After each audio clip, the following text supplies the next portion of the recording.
Hello and welcome back to Revised GCSE History.co.uk, the number one place for your GCSE history revision and exam preparation.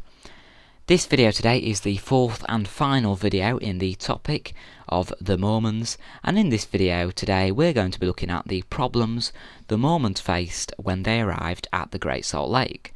So, if you think back to our previous videos, the Mormons have left the east, they've left Nauvoo, and decided to cross the plains, go across the Rocky Mountains, and settle at the Great Salt Lake. So what happened when they settled there?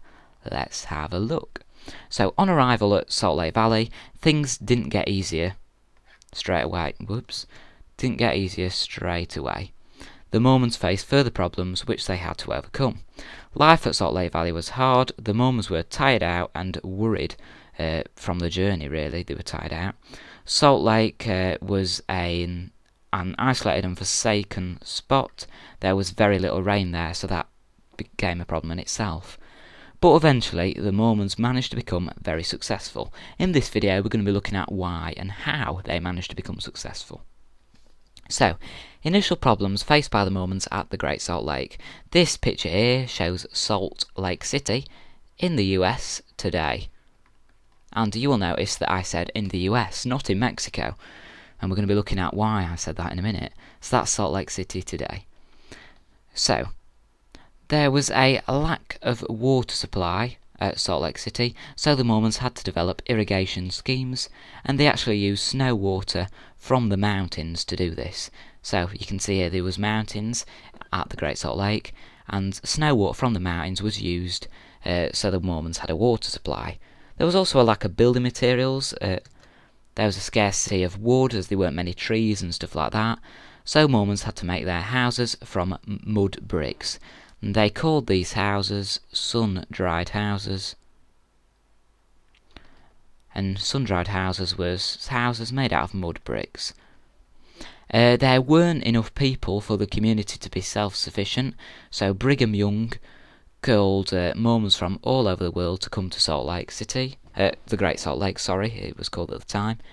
So you can remember Brigham Young saying he wanted to live somewhere isolated, where the Mormons could be entirely self-sufficient, not depending on the outside world, and could form their own community.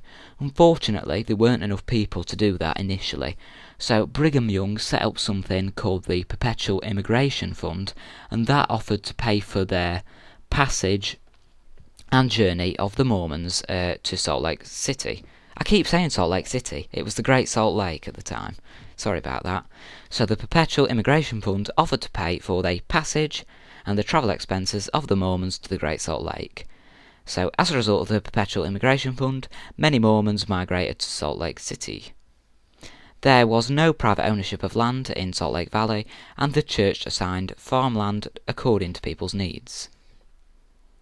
So, reaching a political settlement with the US government, the Mormons did actually come into some sort of political conflict with the US government while settled at the Great Salt Lake.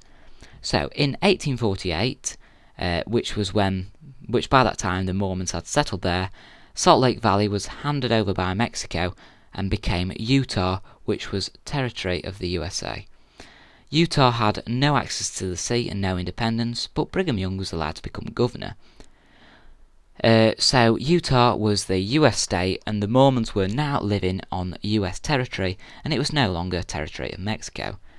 The Mormons ignored US laws, but really they had to sort of abide by them because it was US territory, and the Danites, which was sort of an aggressive mob of Mormons, suppressed opposition and attacked US officials.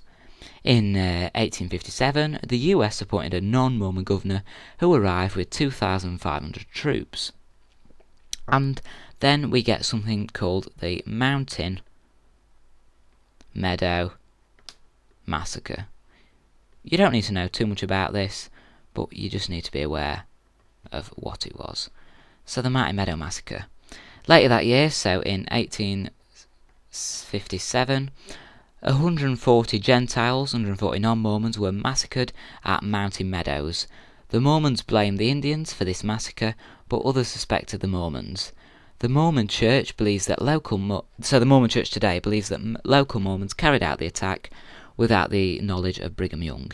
So what happened is 140 Gentiles passed through Mormon territory, and the Mormons were always mixing with the Indians, and they basically gave them arms and weapons.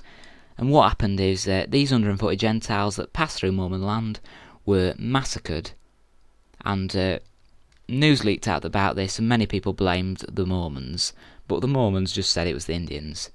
So that's the Meadow Massacre. You need to be aware of that. Utah, which was a territory of the US, wasn't allowed to become a state while it practiced polygamy. Brigham Young, the Mormon leader, died in 1866, and the Mormons finally abandoned polygamy in 1890. Therefore, Utah was made a state in 1896.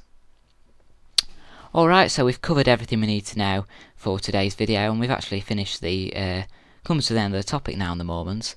Here are 4 little questions based on the content of today's video. You might want to pause the video here, have a go at these questions yourselves.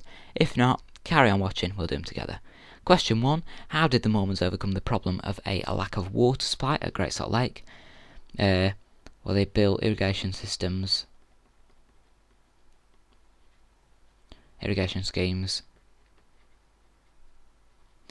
using snow water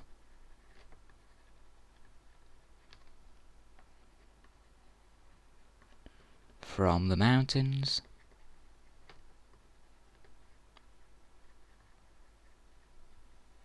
Question 2.